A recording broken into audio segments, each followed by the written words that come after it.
Stephen Cook. Welcome to the Free Press. Thank you so much for being here. It's great to be with you. Let me just introduce you for our audience. A lot of them probably know you. Some of them might not. You are the Senior Fellow of Middle East Studies at the Council on Foreign Relations, an author many times over. And we're here because you recently wrote a new book, which is right here, The End of Ambition, America's Past, Present, and Future in the Middle East. And I read it, and I was just like, wow, this is such a thoughtful, concise roadmap of the past 30, 40 years of... Thank you. Yes, no, I mean, that's why I wanted to have you here. You should have seen the first draft. No. It was really big. What's great about it too is it's 150 pages. 150 pages. But I think the first draft of chapter 3 was 150 pages. Okay, which is insane. That is insane. Right. But no, it's very digestible, and it really tees up past failure, past success, and how it informs moving forward. So that's what we're going to talk about today. I want to sort of tee up the main through line, which, in your words, U.S. foreign policy in the Middle East went from trying to avoid bad things from happening to trying to make good things happen. So as an opener, can you just tee up what you mean by that and a little bit about that transition? Yeah, it's a great question. And that is actually the through line of the book. And if anybody's reading it, policymaker, general reader, that is the idea that I want to get across. And that is that there was a period of time when the United States was actually pretty successful in the Middle East based on what policymakers wanted to do. Mm-hmm. And that's because they understood what was important to the United States in the Middle East. Mm-hmm. And what was important to the United States in the Middle East was really three things. Mm-hmm. Preventing threats to the free flow of energy resources out of the region, which in the book I call the Prime Directive. Mm-hmm. For Star Trek fans. You're too young to know the Star Trek fan reference. There's tons of pop culture references, but only for people like my age. I got some of them. Okay, I got some of them. Mostly for people my age.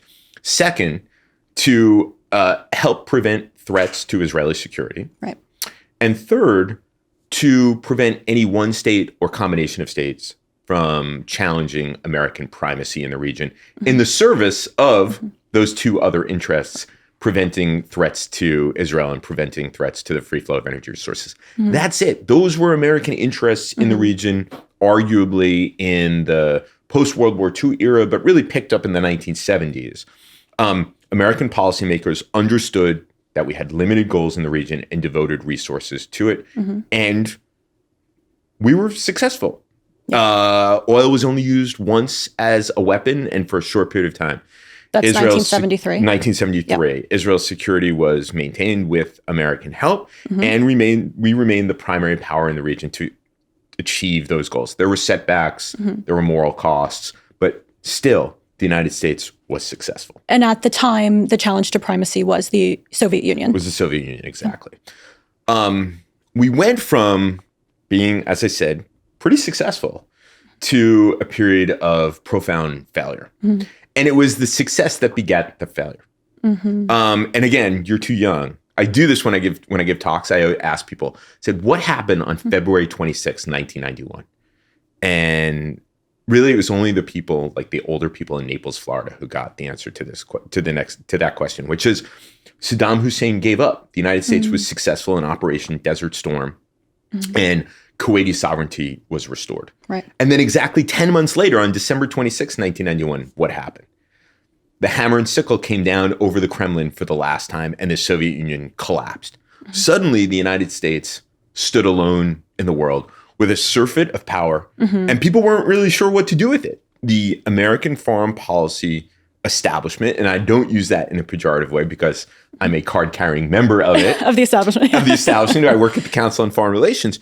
But after a period of some debate, we decided that we were going to transform the world. Right. And one of the places that needed it the most in the collective wisdom of the American foreign policy establishment was the Middle East. And we were going to make good things happen. We were going to make peace. We were going to build a Palestinian state. We were going to remake societies. We were going to promote democracy and freedom throughout the region, as well as many other things that were kind of part of those big projects in the region. And our return on investment on those things was nil. Yeah. No. And just to add one more piece of context that comes out of your book is that when the USSR fell, we had no near peer competitor. And that was the emboldening sort of event that we could operate in the region unchecked. Right. No one wishes for that period of the Cold War. what I think we should have been much more sober about the limits of American power at the time. But we were seized with this idea of globalization, which is sort of a warmed over idea of convergence that, in 1950s and 1960s social scientists were involved in, believing that at some point we would all start looking like each other and everybody would want to live like each other. And that's just not true. Right. But nevertheless, we went on this kind of bender to transform the Middle East. And, a point that I make in the book is that a lot of people think that this started with George W. Bush's administration. Didn't really. It started with the Clinton administration. You look at things that the president said, that his national security advisor said, things that they did in the region. People don't remember enlargement of democracy, but that was part of it. Promoting peace between Israelis and Palestinians. An underlying logic of that was not just about peace between Israelis and Palestinians, but was also about regional transformation. Right. So both Democrats and Republicans have been guilty of this transformative impulse. And also, the history prior to this episode was somewhat success around the world in terms of like Marshall Plan and... That's right. The Washington foreign policy establishment is made up of liberal internationalists, the belief in the positive use of American power around the world. And there's something to that, right? Yeah. We saved the world from Nazism, we saved the world from communism.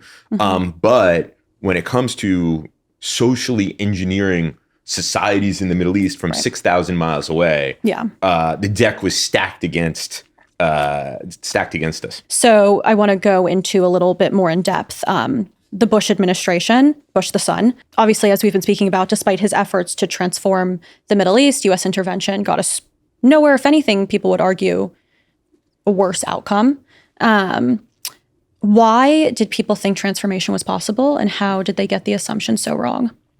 It's interesting because I spent a lot of time talking to Bush people. Like, where did this all come from? What happened?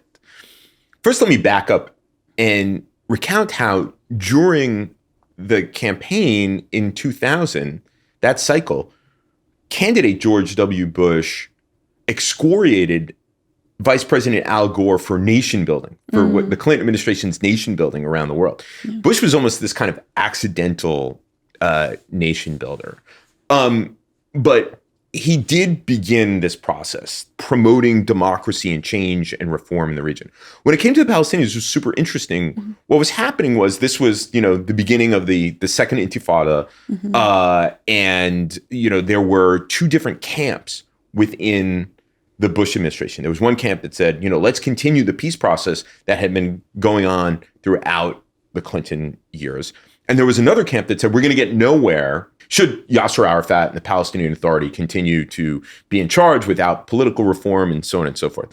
So what Bush basically did was he split the difference and he said to one camp, okay, we're going to demand reform and change of the Palestinian Authority, but we're going to continue the peace process. And he gave this big speech in which he said, it's now U.S. policy for there to be a Palestinian state, but Yasser Arafat needs to reform himself out of power, et cetera, et cetera. So was never going to happen. Part of it was a bureaucratic fight within the administration. But then, of course, September 11th happened, the attacks on New York and Washington. And I spoke to people, State Department, Pentagon, National Security Council, and they were really groping for things to do. And what did they do? They took books off their shelves and they read about transformation and there was this sense, what do we need to do? I remember very vividly U.S. officials talking about draining the swamp.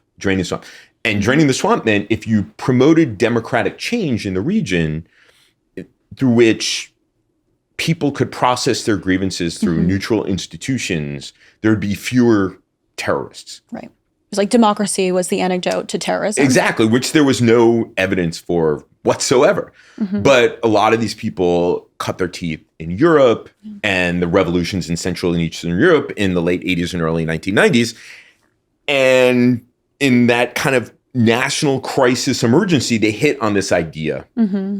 And it was an assumption that was piled on top of previously held assumptions about the Middle East that sent us down this road. And this ties into another theme through your book, which is highlighting inconsistencies, because around this time, and you'll correct me if you feel like this characterization is not right, but the U.S. was in favor of some autocracies. Egypt, Saudi Arabia. So it was like democracy for some, but not the autocracies that are favorable to us. The stunning aspect of this, when you think back on it, is that the United States had built this political order in the region that, we led a group of autocracies, right. Egypt, Saudi Arabia, Jordan, Morocco, the small Gulf states, that made it relatively easier and relatively less expensive for the United States to prevent threats to the free flow of energy resources, help prevent threats to Israeli security, and to maintain American primacy. And kept the boot on Islamists and exactly. enemies of the United States. Yeah. So these non-democratic systems, the leaders were actually helping to ensure American interests in the region. Okay. And we went about promoting democratic change in the belief that, it'll be rocky to begin with, but then, democracies, they don't fight each other and we'll line up together. But what we've seen in places is the accumulation of political power by groups that are opposed to the United States. Turkey, a NATO ally, it's an ally on paper, but not really much of a partner. The Turkish leadership is comes from an Islamist party that is hostile to, I think, many aspects of Western policy and Western society. Hamas in 2006, democratically elected in. Exactly. And this was something that the George W. Bush administration promoted, that the Israelis and I think the Palestinian Authority actually opposed, but went along with. Right. And there were all kinds of polls that people pointed out. I think that, everybody's favorite Palestinian pollster is this guy, Khalil Shikaki. But if you looked at his polls, he said, oh, look, Fatah, which dominates the Palestinian Authority, is going to win. But if you really looked at the polls, it was clear that Hamas was going to win the plurality of vote, if not win outright. Sure. People told themselves things. They told themselves, one of the other assumptions was that you can have democracy without Democrats, right? That with the, if Hamas is elected or if Hezbollah in Lebanon is elected, the burdens of governing will moderate them and they'll settle into it.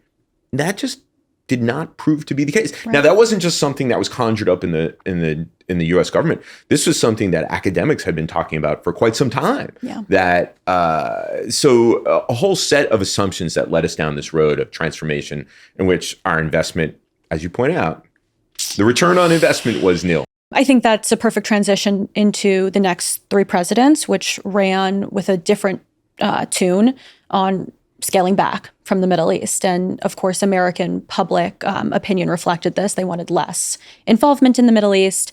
Obama, Trump, and Biden all ran with that same note.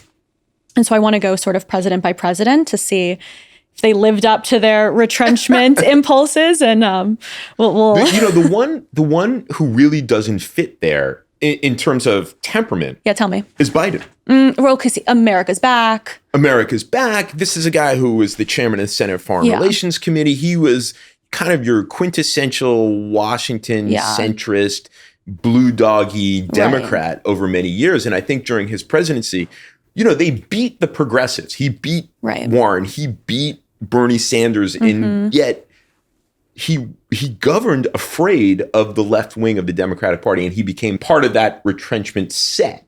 Well, let's go one by one. Okay. So starting with Obama, he withdrew forces from Iraq in 2011, chose not to intervene in Syria, despite the use of chemical weapons starting in 2013. That was his supposed red line, both seeming retrenchment policies. But then he did get involved in Libya. Some critics characterize this as NATO-led regime change. Others don't. We can unpack that a little bit. But how do you understand that outlier? Yeah. Well, first, Obama, his kind of guide for his foreign policy was don't do stupid stuff. Now, everybody knows stuff is a replacement word for another word that begins with S. I don't know what you can cuss say on the show. You can. Don't do stupid shit. Basically, Obama's guide for his foreign policy was don't do stupid shit. And he was seized by the war in Iraq and the U.S. invasion of Iraq. Yeah. But as a result, was sort of unable to see the nuances of the world. For someone who has such an agile and fertile mind, he was really stuck on this thing. And he really was a retrenchment president. I mean, he was sort of the prototypical one. He and Trump are very, very similar in that sense. The idea that adventures in the Middle East sapped American power and undermined our ability to do other things in the world. Now, there's truth to that. The war in Iraq did sap our power and undermine things to do in the world. But I was an early advocate of intervention in Syria, if only because, one, the humanitarian disaster was clear what was going to happen. All these ideas, people like, then Senator John Kerry, then Secretary of State John Kerry, that, Bashar al-Assad was a reformer, was nuts. Right. This is a guy who grew up at the knee of his father, who was a brutal dictator. And all the people around him were still his father's people. And then his father told him only rely on the Iranians. Those are your only people you can rely on. So it was clear they were going to try to fight their way out of this problem. So one, I felt that if you wanted to prevent a humanitarian disaster, you had to intervene. Secondly, because of the strategic relationship between Syria and Iran, if you intervened, you would get some strategic leverage on the Iranians if you actually wanted to negotiate a nuclear agreement with them. Like, the ability to see the whole region and how it's interlinked was something that I think was lacking there. Also, it was land bridge, right? Yeah. For Iran into Lebanon, where precisely Hezbollah, you would break what we have now as a result with Jelani, with Ahmed al-Shara in Syria, and the way in which the Iranians have lost their entire Western Front.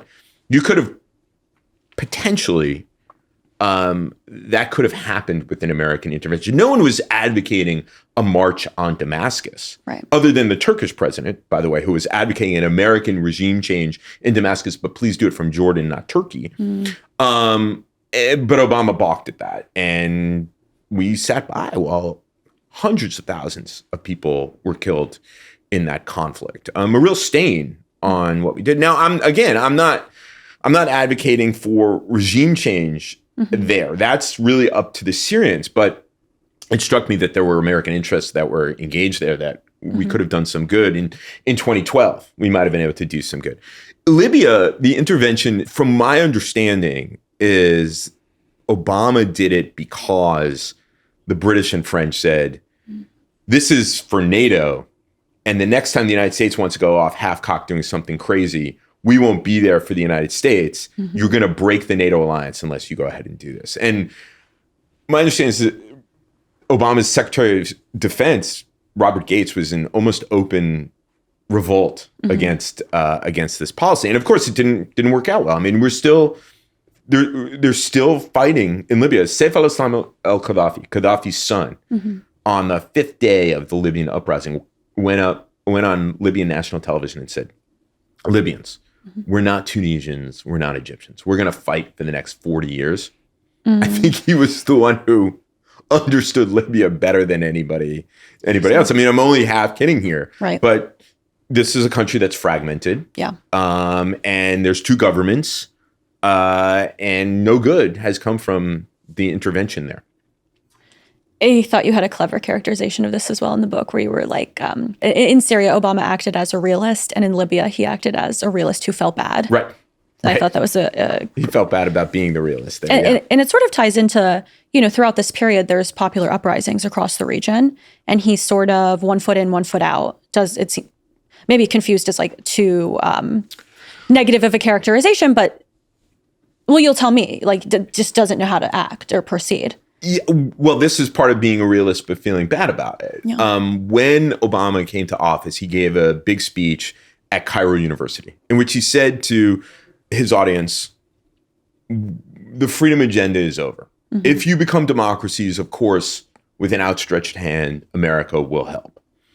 And then there were uprisings that overthrew Hosni Mubarak, Zine al-Abidine Ben Ali in Tunisia, uprising in Syria, uprising in Libya. And the president put us back in the democracy promotion business. In May of 2011, he went to the State Department. He gave a speech, was stunning. First of all, no one was really demanding that he give a speech about the Arab uprisings other than people like me, so we could write op-eds about it. But the speech was stunning. It could have been written by George W. Bush's speechwriters. Because it was so similar. It was so similar. I mean, he said, now we have a moment where we don't have to settle for the world as it is. We can shape the world the way it ought to be. I mean, that's something you would expect to come out of George W. Bush's mouth post 9/11, post the announcement of the Freedom Agenda. Not Barack Obama, don't do stupid shit. To suddenly regional transformation. Yeah. Well, I mean, maybe he saw the window with the. Well, I think that Arab was. Spring. I mean, in all, in deference to the president and the thinking of the administration, they said, here was a historical moment. Right. The United States can really get behind it, and maybe newer, more decent political systems can come to be in the region. The problem was that if you understood, I'm not saying that Arab countries can never be democracies, but if you understood like the forces arrayed against the people in Tahrir Square, once Hosni Mubarak fell, this was the military. I wrote a book about the military in Egypt. They were never going to let it go. And they didn't. They didn't let it go. And it's a fiercer dictatorship as a result. One beat on the drone program.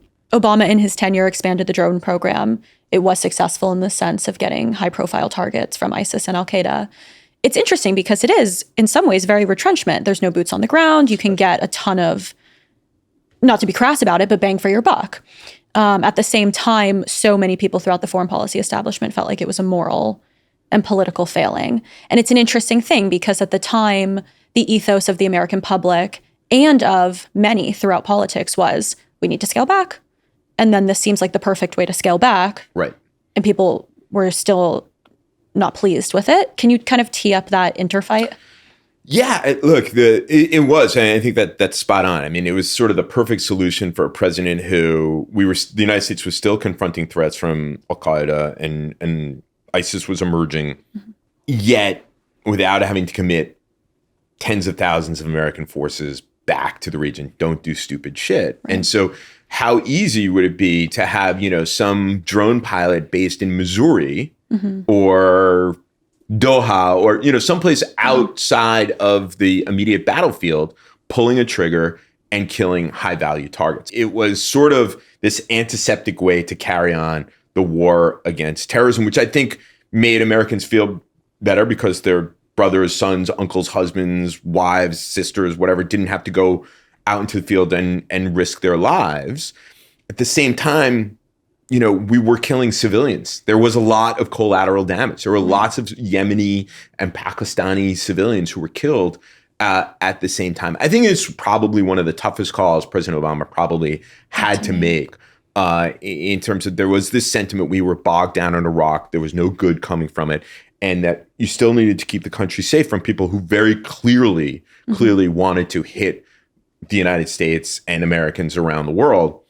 It was very, very tough. But there were obviously the implications of it. I mean, this is the dawn of the drone war, right? And what comes next? But it was part of this idea that we can pivot away from the Middle East. We don't have to devote as many resources to the Middle East, yet achieve our security goals. Well, what would have been the alternative to getting these targets? Yeah, I mean, well, the alternative would be, deploying special forces, airstrike. I mean, some mix of these things. We weren't, I think that once Iraq went sideways, I think it was very, very hard to contemplate an American president for at least a generation committing, hundreds of thousands of American soldiers to engage in regime change. It's one thing if the United States is attacked. Another thing is this was clearly, in the words of our former boss, Richard Haas, the former president emeritus of the Council on Foreign Relations, was clearly a war of choice.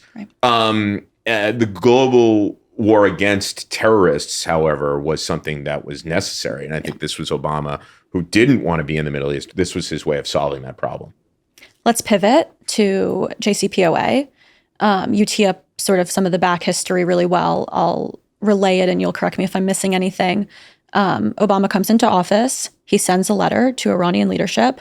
The reception is not, they're not pleased. The email did not receive them well, as they say. They're cold. And then, U.S.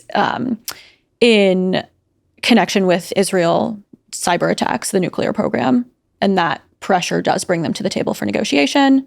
They hammer out this JCPOA. you say it was, I mean, these aren't your words, this is my characterization. It was doomed to fail for 3 reasons that you give in the book.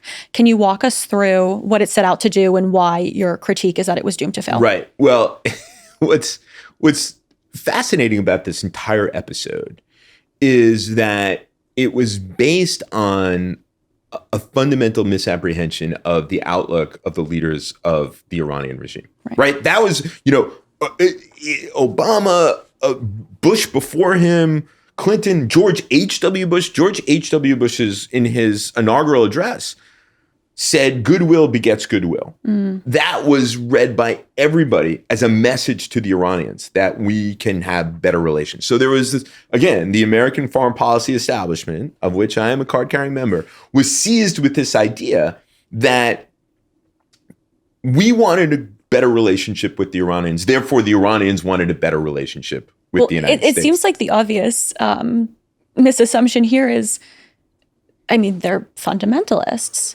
Well, or a lot of them are. Right. And we're not. So how does goodwill beget goodwill? Exactly. I mean, at an ontological level, this regime, in its essence, is hostile to the United States. Yeah. So whether it was Ayatollah Khomeini, who died during George H.W. Bush, or the guy who's been in charge now, Ayatollah Khamenei, they are predisposed, their worldview is in opposition to and hostile to the United States. So the idea that doesn't mean that they're not interested in kind of limited diplomatic agreements, but always reserving for themselves the right to oppose the United States in other realms. So the JCPOA was, in the minds of those people who've negotiated it, was this way to, one, solve the Iranian nuclear problem, a problem that is consistently vexed American foreign policymakers. But it wasn't just an arms control. At kind of the central hunch of the JCPOA was that it would begin the process of a new relationship between the United States and Iran in the region that would facilitate the American withdrawal from the region. Ding, ding, ding, transformational change again. Right. Yeah. In its own way, Obama, who, was a retrenchment president, right, tried to engage in transformation of the region. So it was doomed to fail because, one, we misread what Iranian intentions were. Two, I think it was clear that the Iranians view the world as with much longer time frames than any president of the United States.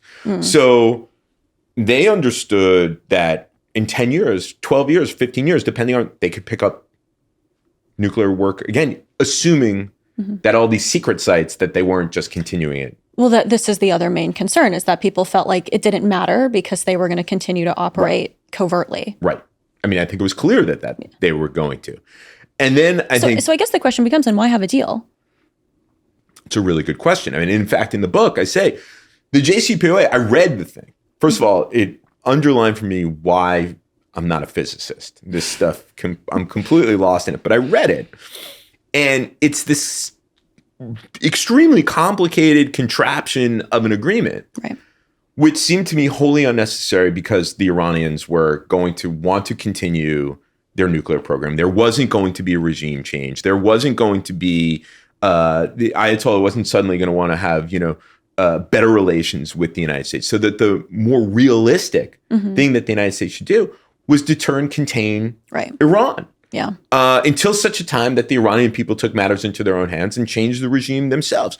Deterring and containing Iran neither precluded neither dialogue nor military action. Let me add on one piece of information that I don't think we've said, which is the transformational bit was necessary because of the sunset clause.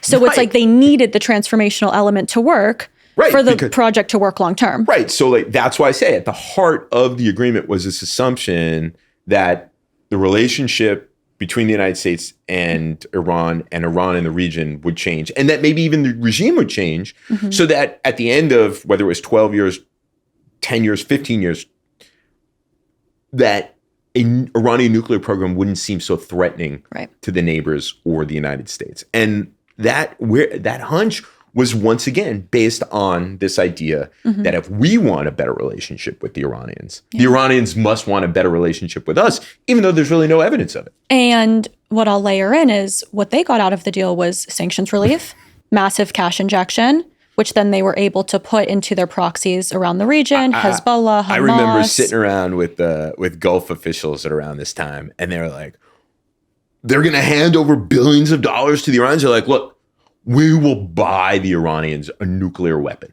We'll buy it for them. We just don't want sanctions relief because where do we think that money is going to go? It's going to go to Hezbollah. It's going to go to Hamas. It's going to go to Iraqi militias. It's going to go to Syrian militias. I mean, and that panned out. Exactly. Yeah. Exactly. And this is what I'm saying is that the Iranians were interested in basically a limited deal, but reserving for themselves the right to sow chaos around the region. I mean, this was gravely underappreciated. And why was that? Why was it gravely underappreciated? I think that what the debate in Washington became, rather than a debate about what's best for the United States, it became part of our polarized political discourse. And so either you're for the JCPOA or you're for war in the region. And that's on the Obama White House. That's on those guys, Ben Rhodes and all these people. They set it up so that you couldn't ask a question about it. And I talk about this a bit in the book that, if a younger me was becoming me at that time, I would have to choose whether I was going to be on team red or team blue, because no analyst could say, who wanted to be, in a Democratic administration could say, hey, the JCPOA, it's good, but there's some flaws here that we really need to address. No room for nuance. Haram. You can't do that. No wannabe Republican official could say, it's actually not a bad agreement. It might buy us some time, which is what the Obama people said it was. You couldn't say that. So you had this terrible fight over this agreement without, having any kind of like intelligence about what the flaws were, what was positive about it, what follow-on agreements should look like. So it became this political football. It's a perfect transition into Trump 1.0. One flashpoint early in his presidency was pulling out of the JCPOA. He campaigned on this. It was a bad deal. Don't want to be in it. What did you think at the time when he decided to walk away?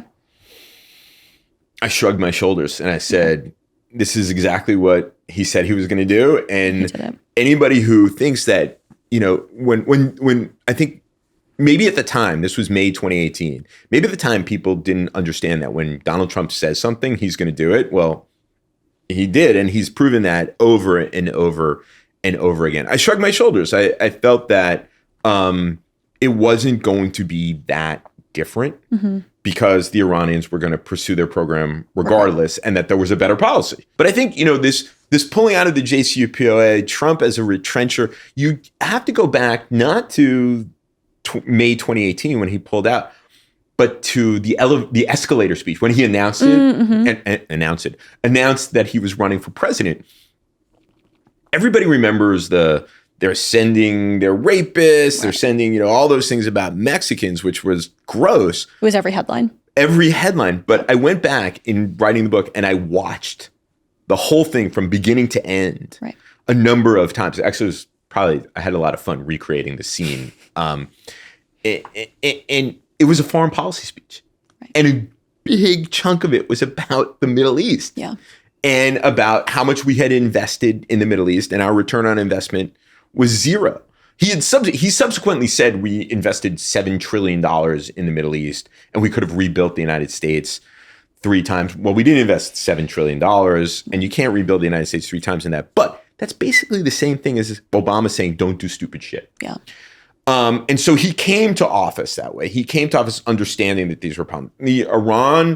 The pulling out of the Iranians, I think that they genuinely believed, one, that it was a bad deal. And two, the political benefit of it was that Obama had done the deal. Right. And so he's not above that, right? Obama deal bad, no deal from me, good. Right, basically. So I don't know. And then he went about almost immediately once he was elected, they withdrew forces from Iraq. He eventually put forces back.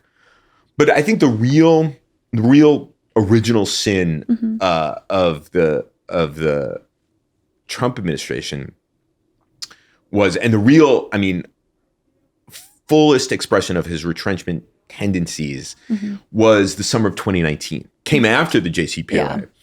The Iranians spent that summer harassing shipping in the Persian Gulf. They mined the Persian Gulf. They took a number of oil tankers hostage. They shot down an American surveillance drone operating in international airspace over the Gulf. And then in September, they bombed 2 massive Saudi oil facilities, Al Sheikh and Khurais, which account for 50% of Saudi supply and export. And the president blinked. Nothing. He didn't do anything. He said, they attacked Saudi Arabia, not us. Now, there's some evidence that we engaged in some sort of cyber operation in response. But this basically, he tossed out the Carter Doctrine, which said we'll protect the oil fields of the Gulf from external aggression. And the Reagan corollary to the Carter Doctrine, which was we will not only protect the oil fields of the Gulf from external aggression, but also internal threats. Throughout 40 years of declared American policy, which did 2 negative things. One, it compelled the Saudis, the Emiratis, and others to hedge with the Chinese and the Russians. Right. And sent a message to the Iranians, have at it. We're not going to respond. Have at it. And it came on the tail of other decisions from past presidents that frayed the relationship as well. Right. Yeah. I mean, the Saudis in particular were really, really angry about Obama when he said to Jeffrey Goldberg of The Atlantic magazine, well, everybody will have to learn how to share the region. That pattern about the pivot to Asia was interpreted in Riyadh and Abu Dhabi and other places as America turning its back on the Gulf clients. On the Gulf states. And in the JCPOA, they felt, not just Israel, all of the Gulf clients felt upset about it. Your next guest should be a Saudi official. They will go through 20 plus years of complaints about how the United States was leaving them to the mercy of the Iranians, starting with the invasion of Iraq, doing nothing in Syria, the freedom agenda, JCPOA, summer of 20, on and on and on and on and on. Yeah. And so they hedged with the Chinese and the Russians. Right. As did a lot of other players around the time. Right. What's interesting is they were pretty angry with Trump about this, stunned in Riyadh that he did nothing after this attack. But they kept their powder dry in a way that they didn't with Obama. Obama, they saw Trump as a stronger leader, weirdly, even though he balked at responding to the Iranians. They like the way that they think he runs the United States kind of like the way they run their countries, like 5 guys on WhatsApp. They like his vibe. They like his vibe. They think that they can get stuff done that they can't get done, especially, and things like Trump has not bothered them on human rights and things like that, whereas Biden and Obama did as well. Yeah. So it's interesting because Trump decides not to intervene after, as you teed up, Iran strikes the Saudi oil fields. Everyone is very surprised by this. And then in a turn of events, he does something different that's quite escalatory in a different way, which is striking and killing Qasem Soleimani. Yep. How do you explain that? It's a hard one, actually. I think that he can turn around. I think the Trump people can turn around and say, oh, but yes, we did respond and we killed Qasem Soleimani. Or you'll tell us who he is and why he was important. Qasem Soleimani was the commander of the Quds Force of the Islamic Revolutionary Guard Corps. The Quds Force is this, force that is behind Hamas and Hezbollah and all of these militias around the region. They supply them, help direct them, provide them intelligence, and so on and so forth, all knitted together as this axis of resistance. It is the Quds Force and the Quds Force commander that sits at the center of all of these proxy forces that has been so central to Iranian security policy for decades now. He was seen as the muscle. He was this kind of evil genius. Strategy guy. He looks like the guy, remember, you may be too young to remember, but the Dos Equis ad, the most interesting man in the world. Okay. That actor and Qasem Soleimani looked the same. So it was always, every time I saw him, I was like, oh my God, it's the leader of the Quds Force, the most interesting man in the world. Yeah. And dangerous. And so they killed him. And this risked, everybody in Washington got, spun up. This was risking World War III. The Iranians responded with a missile strike on American forces in Iraq that they telegraphed. There were some injuries, serious injuries as a result, but given what strategists would call escalation dominance, the Iranians stepped back. People should have learned that lesson. The United States, and by the way, Israel, have escalation dominance with the Iranians. Yet we have built the Iranians up to be 20 feet tall, and as a result, have never really responded to their bad behavior around the region. Do you think it was the right decision or wrong decision? To kill Qasem Soleimani? I think the world is better off without Qasem Soleimani. Before we go to Biden, I just want to touch on probably what people consider to be the defining victory. Well, not for everyone, but for a portion of American population of his first term, which is the Abraham Accords, getting Morocco, Bahrain, UAE to recognize Israel. Of course, there was some self-interest in all of those agreements. UAE got U.S. weapons support. Morocco got a recognition of their claim on West Sahara. So it wasn't that they were just like out of their goodwill, but the point is that he got it done. Well, I think this it's important to recognize that the Trump administration real crucial role in the Abraham Accords was sealing the deals.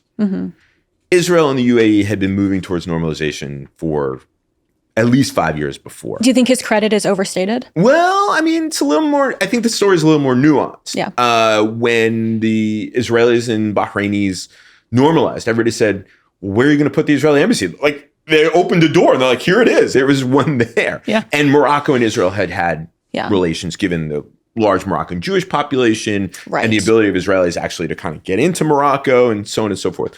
So these were countries that were leaning towards normalization anyway. But the United States came in and helped that process. As you point out, the Emiratis got promises of copious amounts of weapons, which they still don't have, which irritates them. The Moroccans, the United States recognized their claim to Western Sahara. The Bahrainis, continue to enjoy, the benefits of the relationship with the United States. It's less clear what exactly they got, given the fact that they basically had an Israeli embassy already. Right. And that's consistent, though, with American peacemaking in the past. I mean, how did the United States seal the deal between Egypt and Israel? Anwar Sadat was looking for a dialogue with the Israelis separate from the United States. It was through copious amounts of military and economic aid. Yeah. In Jordan, after the Jordan-Israel peace agreement, we forgave tons of Jordanian debt.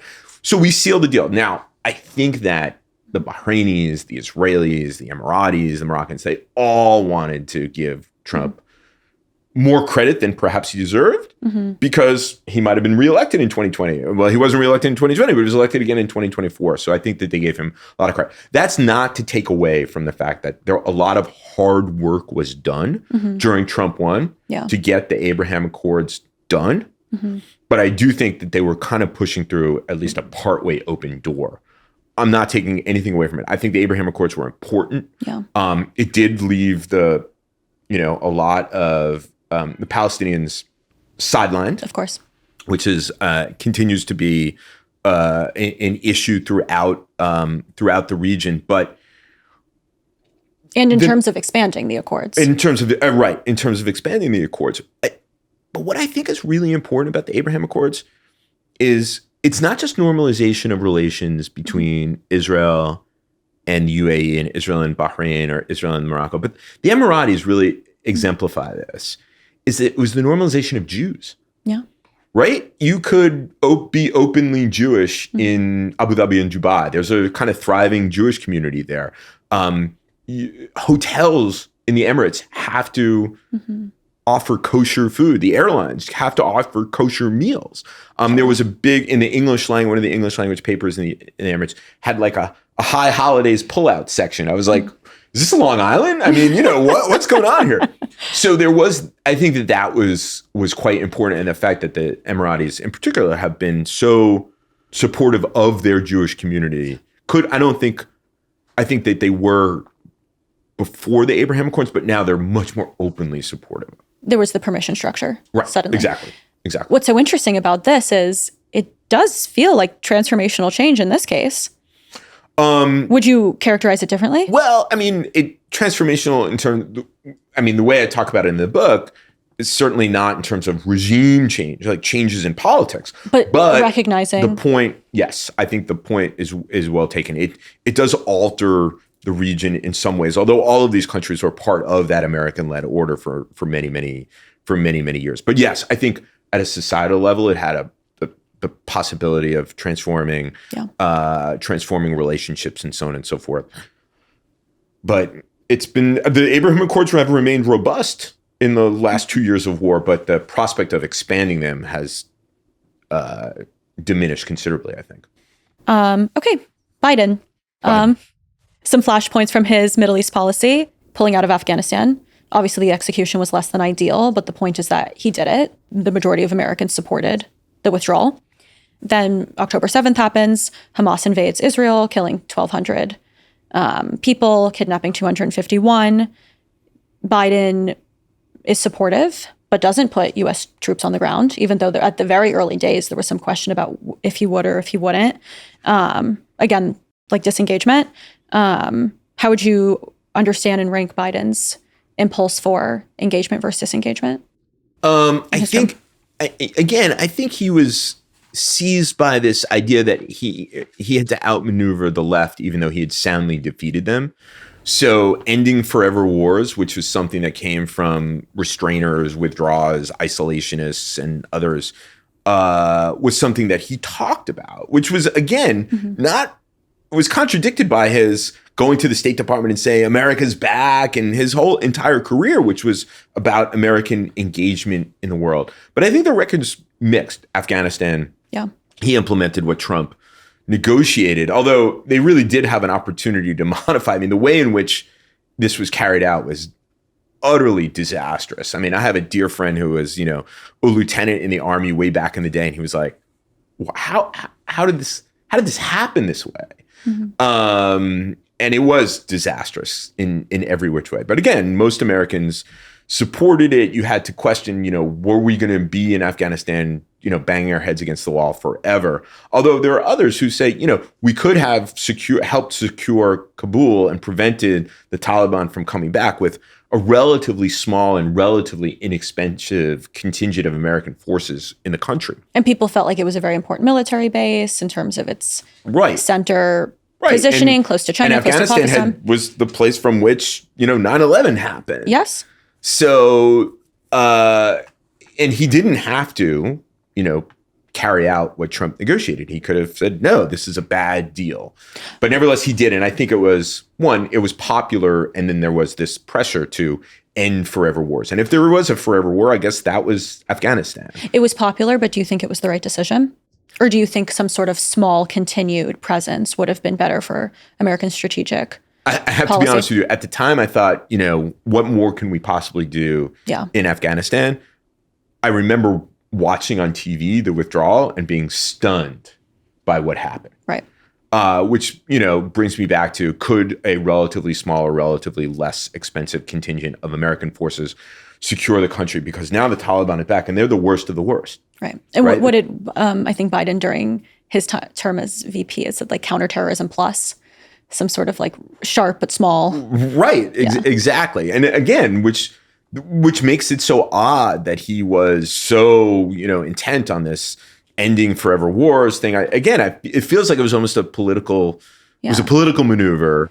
But when it comes to October 7th, I think he did, and I talk about it in the book, I think he did what I would have expected an American president to do. And then some. He went to Israel. I think the problem was, and he did deploy forces to the region. If you remember in those early days, there were naval forces that were sent to the Eastern Mediterranean because there was concern, and I think the concern was spot on, that Hezbollah would join in. Well, that was the hope of Hamas. Exactly. Yeah. And that was actually kind of part of the plan. Right. And so that those naval assets were there to augment Israel's air defenses at a moment where Israel was in chaos. I think when the president went, I think his miscalculation was, or maybe it wasn't a miscalculation. Maybe it was, he was believing by going there and saying the things that he did, he was buying himself influence in the way Israel's military operations unfolded. I think the Israelis saw it as, we have the staunch support of the American president. This is an existential struggle. And he's a true Zionist. I think he probably felt Absolutely, it. no doubt. I mean, he always, talked about, you don't have to be Jewish to be a Zionist. Right. I know the Hanukkah prayers than half of, American Jews guilty as charged, all those things. And so I think that at the outset, it was that miscommunication. But then I think the problem was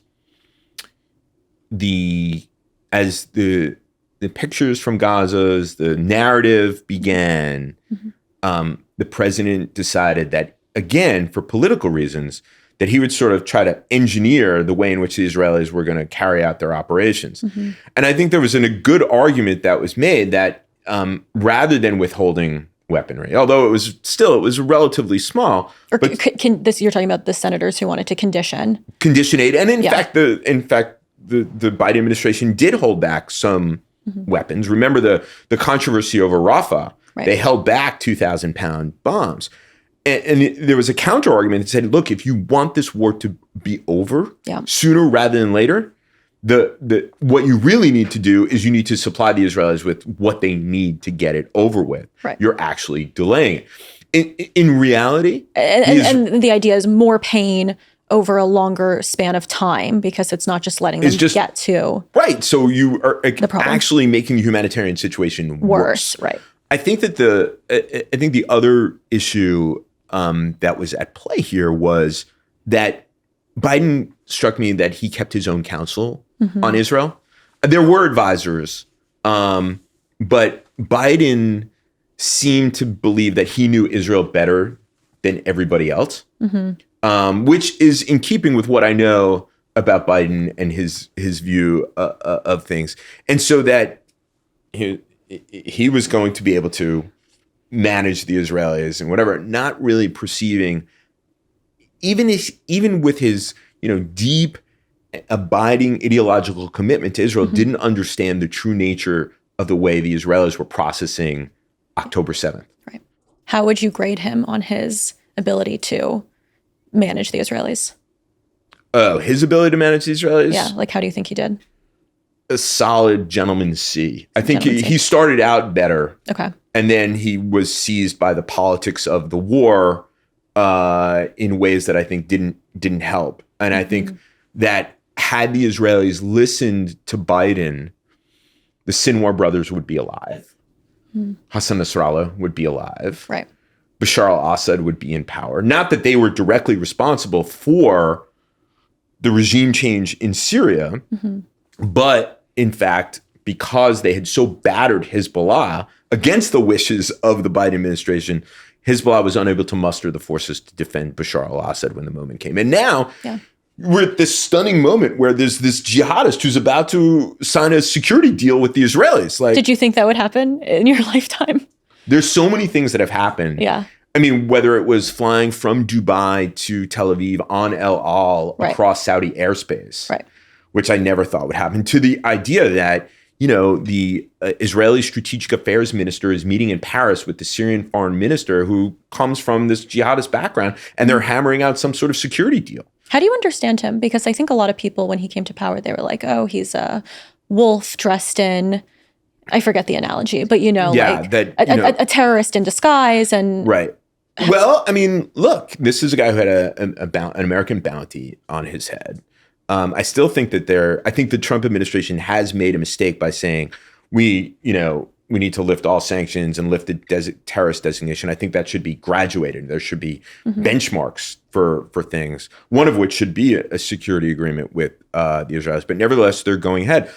How do I understand Ahmed Ashara? I think that he is a jihadist. I think that he may be, although I wouldn't bet on it, the first jihadist to genuinely become a statesman. Yep. Maybe. We'll have to see. I do think that one of the things that the administration has done, which I think is important, is basically say, okay, let the regions sort this out. And if Mohammed bin Salman, the Crown Prince of Saudi Arabia, can play a very influential role here, it would be better for everybody. Everybody talks about Trump and Erdogan and the Turks.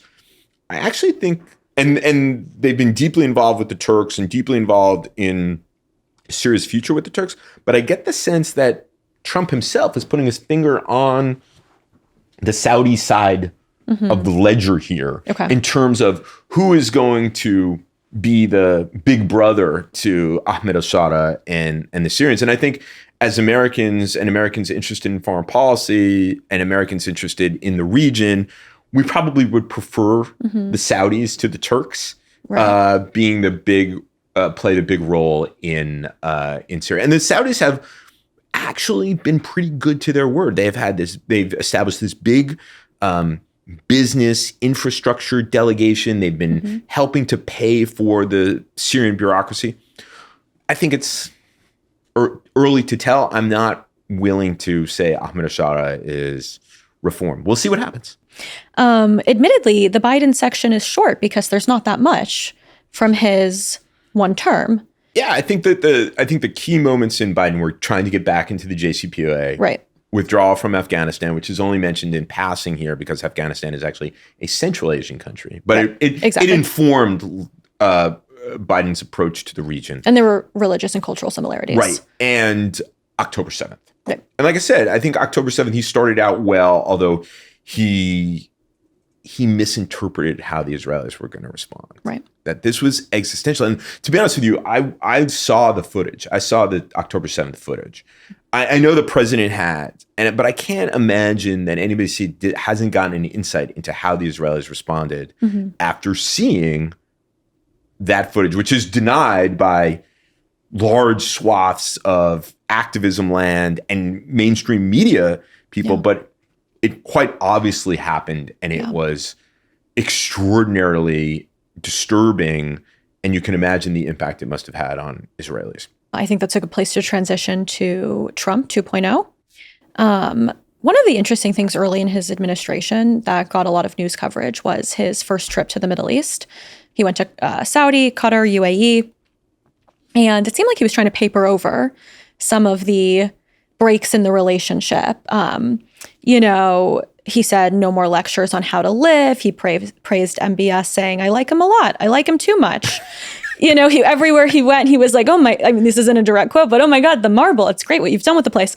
Stuff like that. Of course, as we touched on earlier, this is coming after Biden says he's going to make Saudi a pariah state after the killing of Jamal Khashoggi, a Washington Post journalist, the effort to reclassify the Houthis as non-terrorist entity. Right. My understanding is that aid could come into the country, but still it emboldened the group. And so there were rifts, clearly, as we've touched on.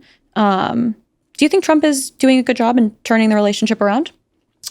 I think, yes. I think relations with the United States and the Gulf states has improved. Although I will say, in fairness, if you spoke to some Saudi officials during Biden, especially during that moment where we thought they were going to get to a security relationship, they thought that the relationship was vastly improved, although others were still on the fence about it. But there was a good working relationship between the Biden team and MBS and his people. But I do think that you can just tell that the Gulf states prefer Trump. And I think one of them is something I alluded to before, is that when it comes to kind of decision making, Trump makes decisions, and it's sort of a streamlined process with the Trump administration. I'm trying to be very diplomatic here, and where it isn't previously. There's the American policy process is long and drawn out, and that makes the Gulf leaders uncomfortable. And with Trump, they're streamlined. And over signal. No, I mean, yes. Right. Exactly. So I think what the important thing about Trump's visit to the region was exactly that speech in Riyadh. Yeah. There were funny moments of it, like when he stopped. I mean, I watched this a couple times, and he stopped. Mohammed, I like you. My problem is I like you too much, Mohammed. I felt like I was being transported back to like 1985, and like it was Trump, the real estate guy in New York again. It was just, it was so funny to me that he would stop in the middle of the speech and speak up. But the Saudis ate it up. But that really wasn't. So there was this environment of friendliness, and there was also what Trump said, and I think where he said, "We're not going to lecture you. You've been able to achieve much on your own." I think that's right. Yeah. I think the previous 30 years of American foreign policy trying to re-engineer other people's societies from 6,000 miles away, I think the record, as I point out in the book, is not good. And I think it's true. The Saudis have been able to achieve a lot. The Emiratis have been able to achieve a lot. And others in the region are following suit. And so I want to live in a democracy. Right. Maybe that's not what Saudis want. I was in Saudi Arabia in November, not long after the election, and Saudi elites, all of who've been educated, in the United States and stuff, they said, they're very well attuned. They're like, we're about to open the subway system in Riyadh that took us under 10 years to build. You can't even get the Second Avenue subway built in 50 years. No NIMBYs. Right. And so, they take that as there's pros and cons, of course. Exactly. Yeah. They take that from their perspective. Democracy doesn't work. Too slow. Protects the minority, but maybe they're not thinking that way. Right. And that they like enlightened despotism. Right. The other major event to happen, Israel and the United States in a joint operation struck 3 Iranian nuclear facilities. People were surprised by Trump's willingness to involve himself, even though he had campaigned on, we're not going to let Iran get the bomb. We're not going to let Iran get the bomb. There was, of course, a question of our intelligence conflicting the Israeli intelligence. Right. Nonetheless, we went forward. What did you make of that decision? I thought it was a good decision. I didn't. There's lots of clothing rending in Washington and elsewhere about Operation Midnight Hammer, and let's expand it out. Operation Rising Lion, which was the Israeli operation, which preceded Operation Midnight Hammer, was, I think, one extraordinary in terms of what the Israelis could do. I was in Europe at a meeting with European officials, and just a couple days before I landed, 24 hours before Operation Midnight Hammer, but the Israeli operation was underway.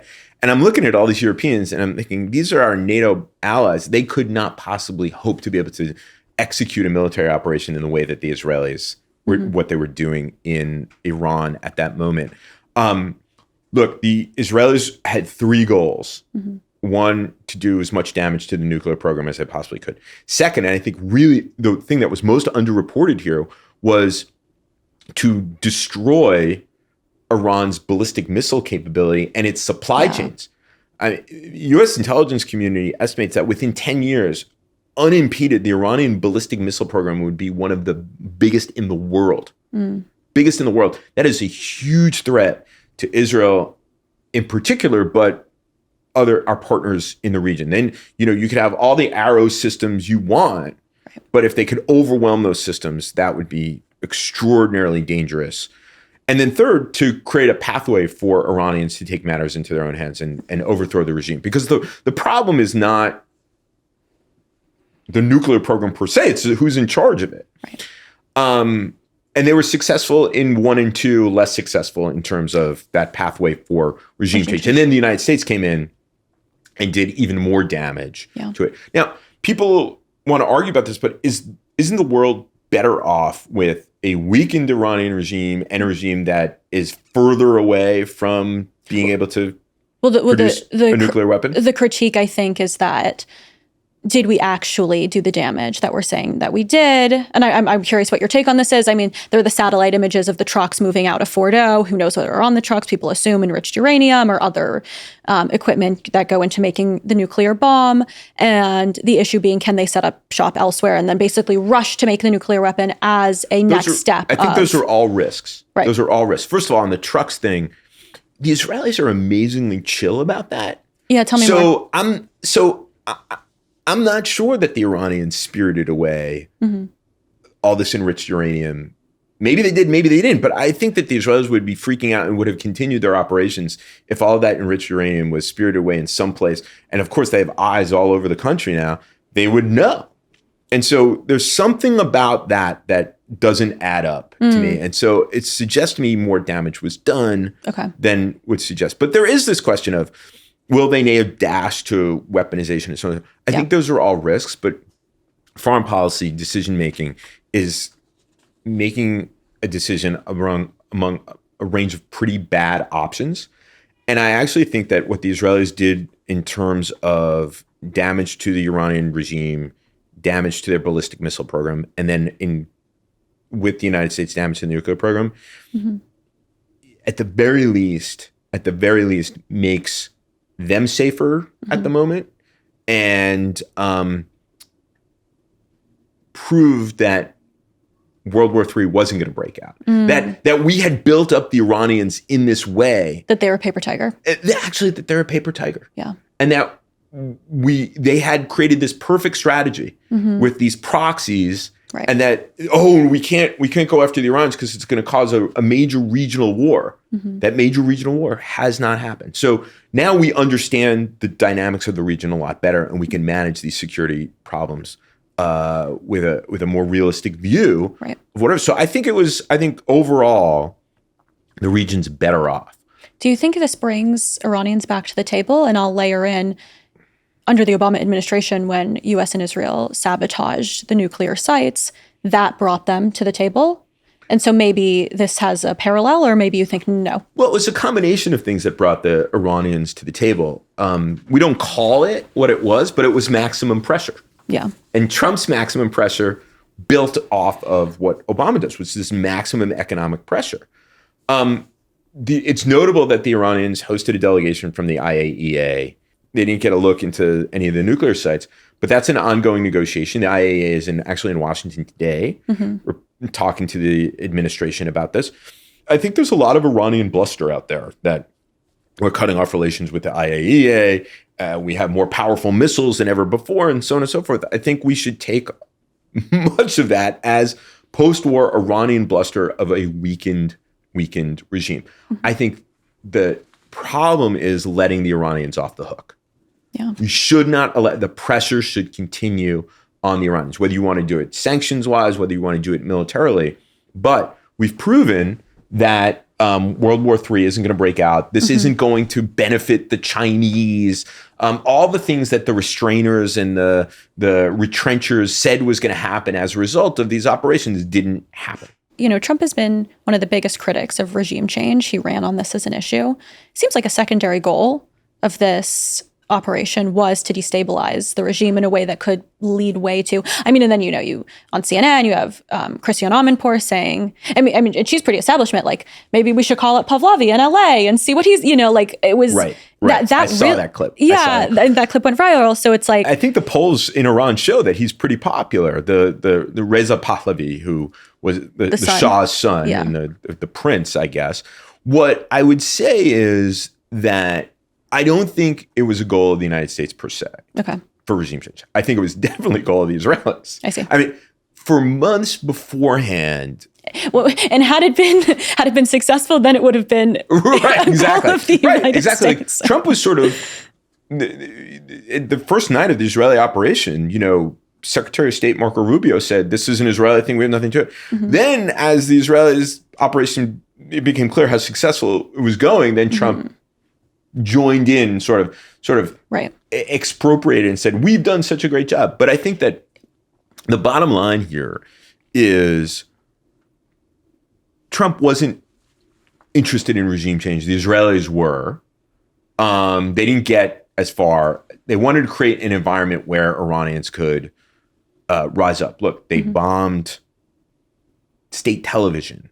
They hacked into state television, encouraging Iranians to rise up. In the months before Netanyahu said that, it was lots of things that the Israelis did throughout that operation in order to make the repressive apparatus of the Iranian regime unable to function so that people could come out into the streets. It wasn't successful. Right. But setting back the ballistic missile program and setting back the nuclear program successful is a net positive for both, for Israel, for the United States, and for their partners in the region. We now, and I'll say the book came out before this attack. You do write in the book something interesting, which is Iran is likely to become a nuclear-capable state. The combination of deterrence and containment is a realistic way the U.S. can prevent Iran from brandishing its nuclear weapons and thwart its destabilizing activity. And the issue people have with this is that it sort of feels like, I think, giving up a little bit on the non-proliferation path. Now the attack has happened. Right. What is your opinion on? And to be completely honest with you, I did not anticipate that the United States would attack Iran. I felt, Trump seemed to be opposed to it. I wrote the book during the Biden administration. I knew the Biden administration wasn't going to do it. Even up to everybody was stunned that we did it because Trump seemed to be so deeply engaged in the idea of striking a better deal with the Iranians rather than undertaking military action, and he had balked at it previously. Right.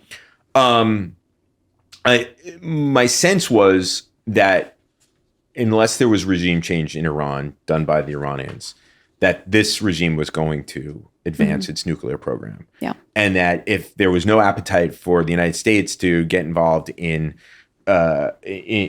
disarming Iran, then deterrence and containment were something that was the next best option. And I think that remains the case, that deterrence and containment can be the cornerstone of an American policy right now. As I said before, it doesn't preclude negotiations nor military force. And it's better than one of these crazy diplomatic agreements that the Iranians are going to cheat on anyway, and that by dint of having an agreement, the authors of it are going to defend it because they're vested in it. We saw that with the Obama and Biden people.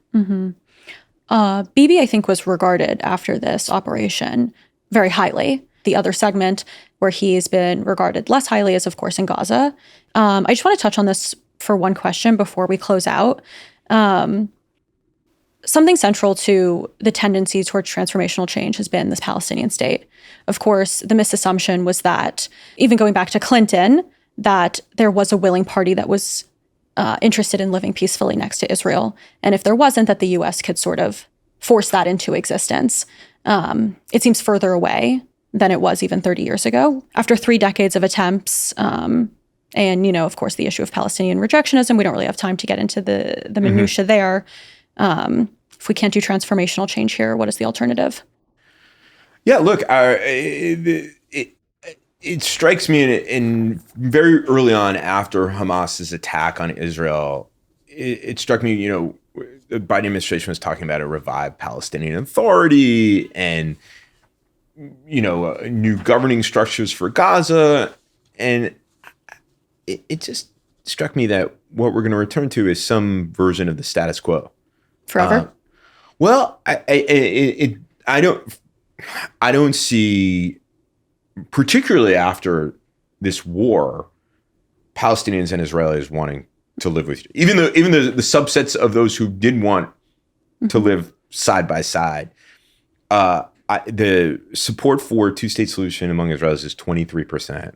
I haven't seen a recent poll on the Palestinians, but it's not high. Right. The Palestinian elites don't see what American policymakers see as a two-state solution, a Palestinian state in Gaza and the West Bank, as a historic injustice because it's only 21% of historic Palestine. So the idea is, well, then let's just have a one-state solution. Well, Israelis are not going to support a one-state solution. They can't be the minority in their own state. So basically what you come back to is some version of the status quo. I mean, let's what we have right now going on is, in terms of Hamas, they're one-staters. If you read their announcement to the world about Operation Al-Aqsa Flood, it is not liberating Gaza, not liberating the West Bank and Gaza. It's about liberating all of Palestine. If you look at the radical right in Israel, they're one-staters too.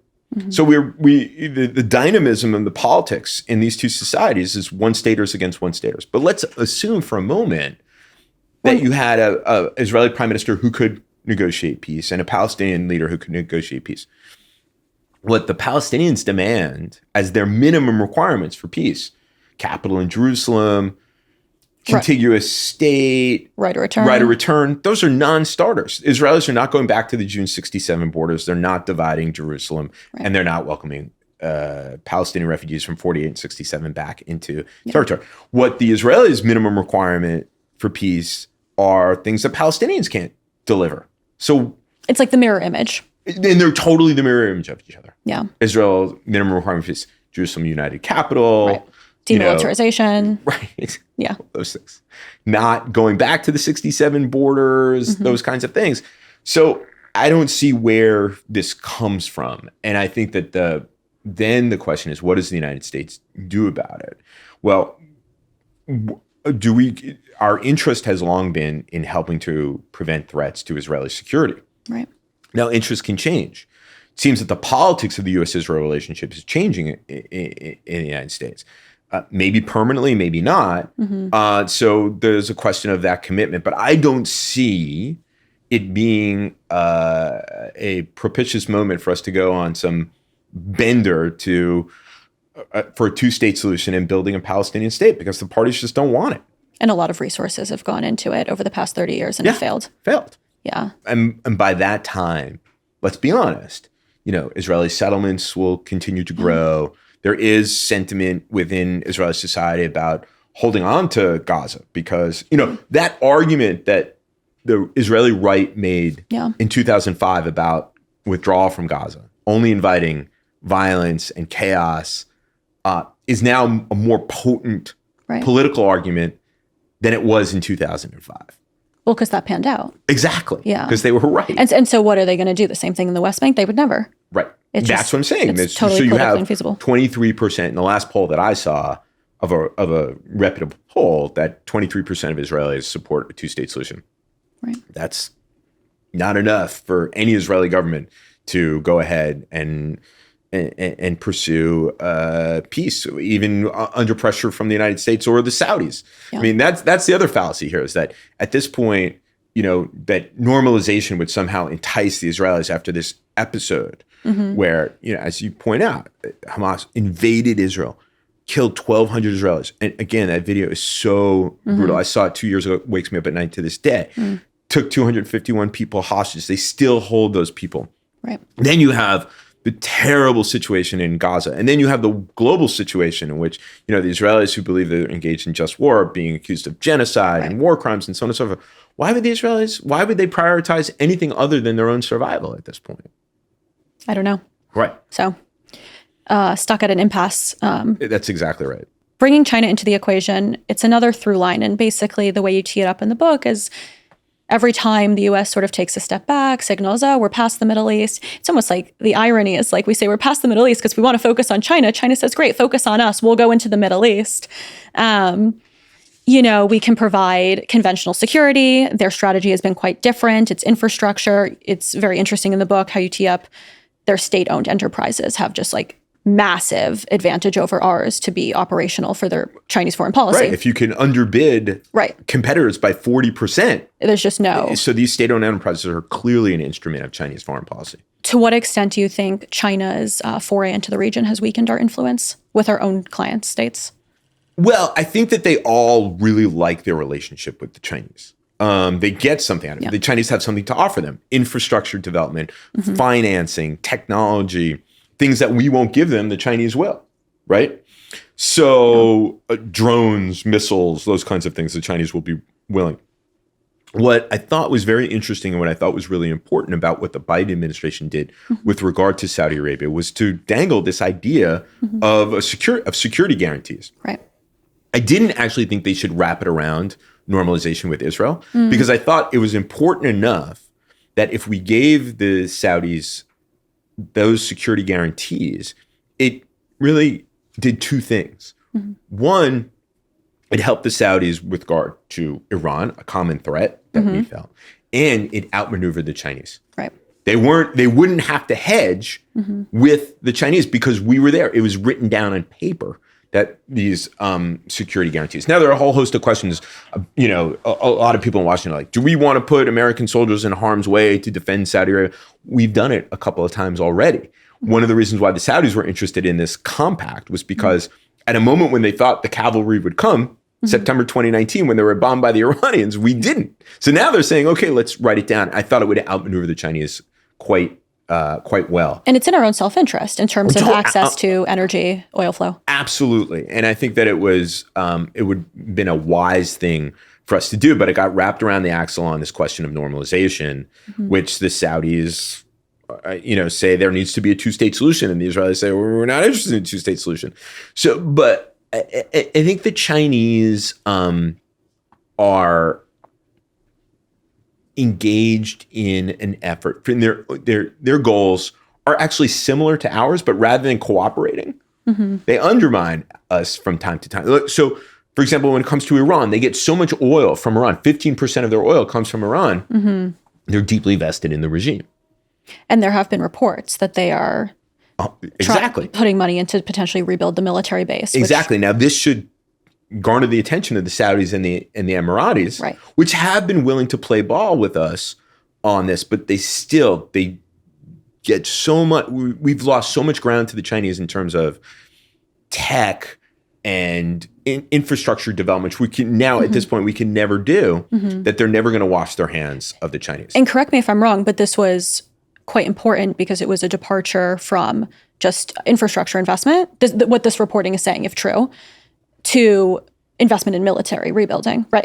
Is that right? Yeah. Well, the Chinese and the Iranians signed a cooperation agreement back in 2021, of which there were no details of the final agreement, but the draft agreement had all kinds of stuff about increasing military cooperation and so on and so forth. And there are reports now that the Chinese are involved in providing the Iranians with air defense systems and helping them rebuild their ballistic missile capacity. Yeah. Both of those things are quite concerning and directly contradict American foreign policy.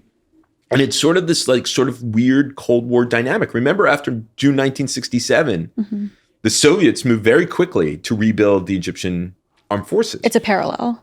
There's a parallel here. And I think that there's a lot of people who don't want to think in those terms. Right. And the analogy isn't perfect. Like I said, our clients, our friends, our partners have robust economic relations with the Chinese. But the Chinese are pursuing their interests, which look similar to ours, in a way that they've become vested in the Iranians. They've been helping the Houthis in order to ensure that their shipping isn't harassed as it goes through the Red Sea. Same interests. Same interests, but they're looking to achieve them in different ways. The other player in the region over the past 10 years was, of course, Russia, particularly in Syria. It gave them a place to test a lot of their military strategy and equipment. Obviously, they backed Assad. Assad has fallen. How do you understand Russia's stance in the region now? And I'll just tack on, a lot of the Gulf clients were not eager to criticize Russia's invasion of Ukraine, including Israel, because they had interest. I mean, all of the client states had interest in what was happening in Syria.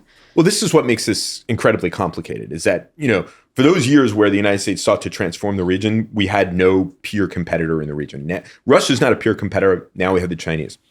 The Russians, there was this moment where there was a lot of Putin love in the region. And it was when he intervened to help save Bashar al-Assad. And a lot of our partners in the region saw this in contrast to what President Obama said to Hosni Mubarak. Now, I was in Tahrir Square. No matter what Obama said, Hosni Mubarak was in deep, deep trouble. But Obama said, it's time for a transition. Whereas Putin deployed military force to save Bashar. And they saw this as Obama undermining Mubarak, whereas the Russians said. And so the Gulf states and others saw this as a demonstration of leadership and resolve on the part of the Russians. But what is it that the Russians really have to offer them? No one wants their military equipment. I mean, the Algerians want their military, the Russian military. Egyptians have bought more Russian equipment recently than before. But after the debacle in Ukraine, who wants their stuff? The Russians basically supply nothing useful other than what my colleague and friend at the Middle East Institute, Brian Katulis, calls troll power. And that is that the Russians can come in and say, look at these hypocritical Americans. And it titillates people in the region. But then they leave and they don't do anything. And by this is like tweets. Yeah, this is tweets. Or Sergei Lavrov shows up at a big Gulf conference and says, Americans talk about human rights. Look at the Palestinians, and people, clap at that. But I think the Iranians are learning the hard way. The Iranians help the Russians out with drones and other technology for the Russians to prosecute their war in Ukraine. And then when the Iranians were under attack by the Israelis and the Americans, what did the Russians do to help? Not much. Another friend of mine, a long-term journalist, said, what did the Russians send? They sent thoughts and prayers. They didn't do anything. So I think the Russians don't have much in the region to give anymore. No. You write Americans need to offer client states in the Middle East reasons not to lean into their ties with Beijing and Moscow, but obviously that's a non-issue now based on your answer. What are those reasons? This goes to show my own transformation. I mean, my first article in Foreign Affairs, like the House mag of, the American foreign policy establishment, was about how the United States can advance the freedom agenda, how to promote reform in the region better than what we were doing. Here I'm saying, look, if you look at the big picture and you do not want your partners hedging and developing their relations with the Chinese, there's a whole host of things that we should not be doing. And among those things we shouldn't be doing is badgering them and haranguing them about the way in which they live. I feel bad for dissidents in these places, but we also have larger interests. The world is the way it is. Right. And it would be nice if these places were, democracies and these dissidents were let out of jails and they weren't abused. And I still want the president of the United States to talk about freedom around the world, but I don't want him to operationalize it. And I don't want us to harangue the Saudis, the Emiratis, and others about whatever is happening domestically for them, because what it does is it sows discord and it impels them to hedge with the Chinese. Other things like don't use Huawei equipment, but then we don't have anything to offer them. Right. We don't. If we come empty-handed and we harangue them, we don't look like credible partners. The other thing is that we should be good to our word when we say we support stability and security in the region, so that when the Iranians do attack, we're there. Or when the Houthis drop missiles on Abu Dhabi and Dubai, we do something about it. Yeah. And we didn't do anything. Outside of countering the Gulf nations' potential hedge towards China, can you just tee up going into the future what our goals should be? Yeah, well, so that's the last chapter of the book, which was originally, the title of the last chapter was originally Searching for Goldilocks in the Middle East, but a wise mentor of mine said that's too flip a title. But the argument is the same. First, there shouldn't be too much United States, but there also shouldn't be too little United States.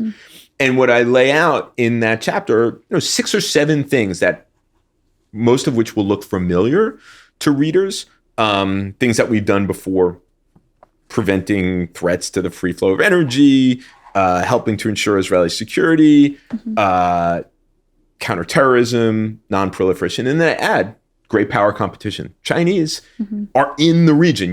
People talk about, we need to focus on Asia, pivot to Asia. If we're in a global competition with the Chinese, that doesn't mean that means global. The Middle East is not exempted from this. The Middle East is the middle between Beijing and Washington. This is going to play out. In 2028, the likely Republican candidate seems to be J.D. Vance. It's unclear who it will be on the Democratic side. I think it's fair to say J.D. Vance is more isolationist in his impulse than even Trump. There's a growing isolationist wing of the Democratic Party in AOC and Bernie Sanders, who increasingly sound a lot like Tom Massey. Going into the next presidential election, who do you think is the best candidate on each side to carry forward a strong Middle East policy? Oh, you are really testing me here, Raphael. I work for the Council on Foreign Relations, which is strictly nonpartisan. Here's what I would say is that I think if you look at polling in the United States, most Americans don't want the United States to pursue isolationist foreign policies. They want us to be engaged in the world, but in a way that's smart, not going half-cocked and trying to transform some other society from 6,000 miles away. But I think Americans are smart enough to understand that we actually do have global interests. The problem is people like me, we've been on autopilot. We haven't explained this to the American people. It didn't end up in the book, but I started out in one piece of it talking about how at like 7 a.m, I'm waiting online to get on a train in Union Station in Washington. I'm listening to 2 Amtrak police officers talk about President Trump's announcement from the previous day of withdrawing American troops from Syria. At the time, we had like 900 troops in Syria. And they were like, yeah, we have no idea what they were even doing there. And I thought about for a moment saying to them, hey, this is what they're doing there. Right. But it struck me just to continue to listen to them. And it was profound that we, American foreign policy establishment, people, professionals, we never explain to Americans why we do these things. What's in it for them? And in fact, President Trump, and during his first term, asked a pretty good question in his own way, in his own peculiar way, asked a pretty good question of the people around him once his administration was staffed, is why do we do all the things that we do? And people said, because that's what we do. They didn't re-examine their assumptions. They didn't say, hey, we've been doing this the same way for 30 years. Maybe we should do it differently. And so I think that if people explain to Americans why we've done the things in the past and why we still think those things are important and how we're going to go about doing them, I think they'd feel much better about it rather than latching on to people who say we shouldn't have a role in the world. Right. That's my nonpartisan way of answering this question. Well, I think that's the perfect place to end. Stephen Cook, thank you so much for joining us at the Free Press. Thank you very much, Raphael. It was a lot of fun.